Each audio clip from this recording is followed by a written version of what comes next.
Jack Farmboy, another YouTube knife bro who loaned me the Honey Badger, decided it would be a good idea to also loan me a Bark River JX6 fixed blade, well aware of my batoning fetish. Now, he got the knife from Cedric and Ada, another known YouTube baton artist.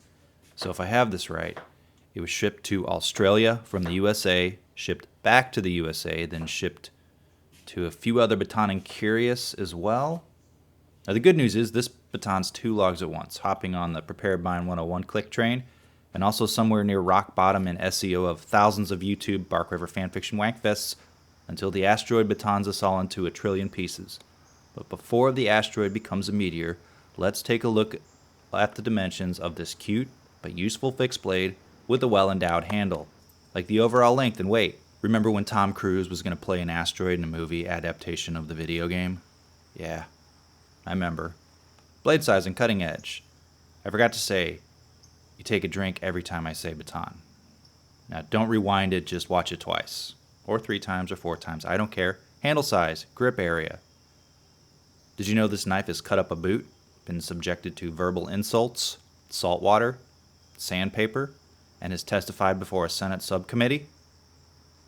Spine thickness and handle thickness. The reason this knife gets so much well-deserved love is not primarily because Prepared Mind 101 will come to your house and whoop your ass if you don't like it, although that is a consideration, but it's because while it's small, it has a useful blade shape and a good size, comfortable handle. And in this case, a good size doesn't mean small. But let's look closer at the blade first, per the knife review formula I've set up here. Now, this knife comes in 2 steels I'm aware of. Both are nice, CPM 154, like found in standard Benchmade Griptilians round the world, except of course the ones without it, and an A2 tool steel. You pick the CPM 154 if you wanted more rust resistance, and A2 if you work in drier conditions, or you don't mind your blade darkening over time and maintaining it with proper cleaning and lubrication, not called spit. The blade shape can be referred to as a few different styles apparently. Knife Center claims it's a sheep's foot, Blade HQ has decided it's a clip point, and knivesandtools.com proclaims it's a Skinner blade shape.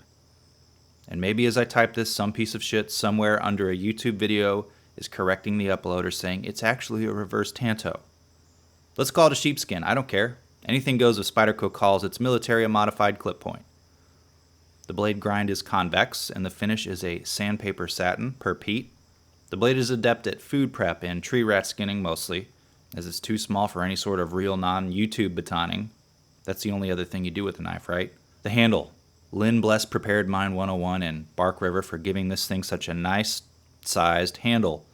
Knives with short blades aren't bad and are useful, but when a fixed blade is coupled with a short handle, well, I'm not that interested in it.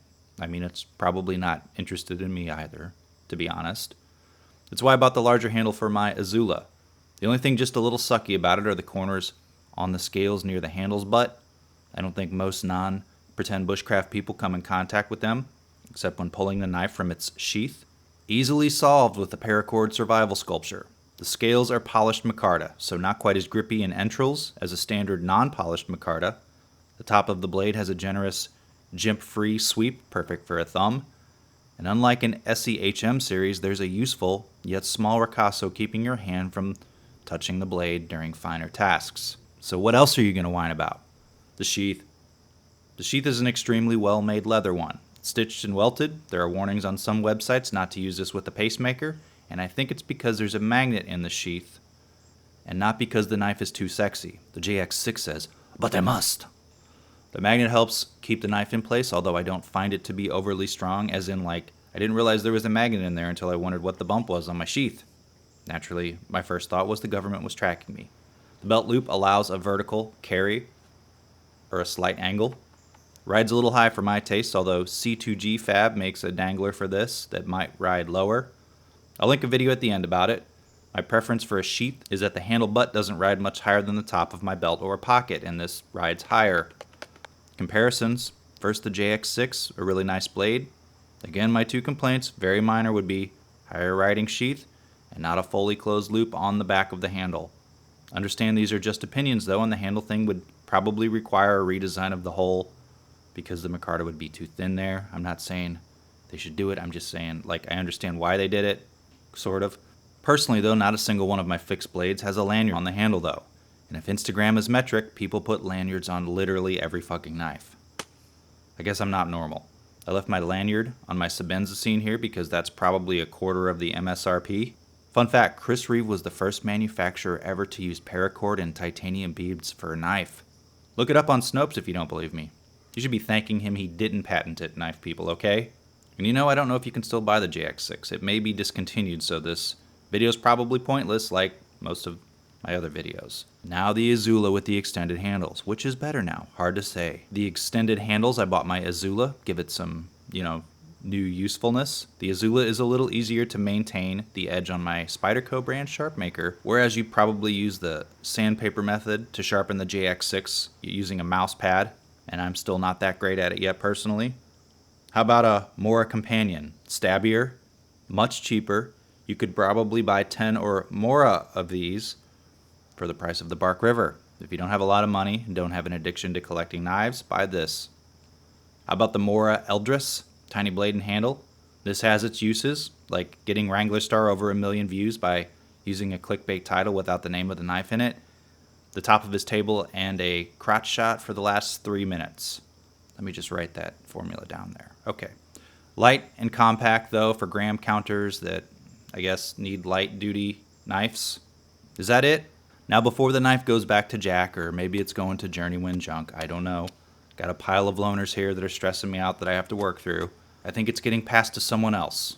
Sounds like I'm talking about a kidney stone, sort of.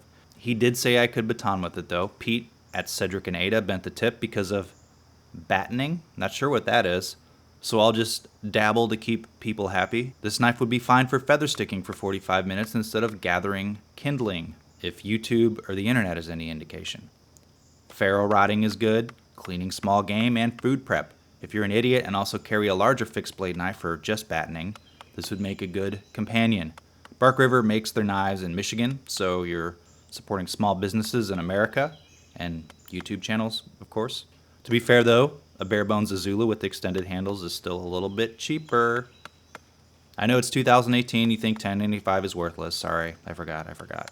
So I guess it comes down to blade style. Anyway, if you like this sort of review, subscribe to Jack Farmboy's channel with well-edited videos and offbeat humor, and Cedric and Ada's green screen knife channel. Also, why not Esee Bushcraft Backwoods channel, seen at the end of the video too, who is a regular commenter, so watch his videos and subscribe to his channel.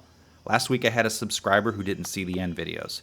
You might need to be on your computer in a web browser to see them. I generally just suggest my own videos because I'm a jerk, but when I reference other people, I suggest their videos.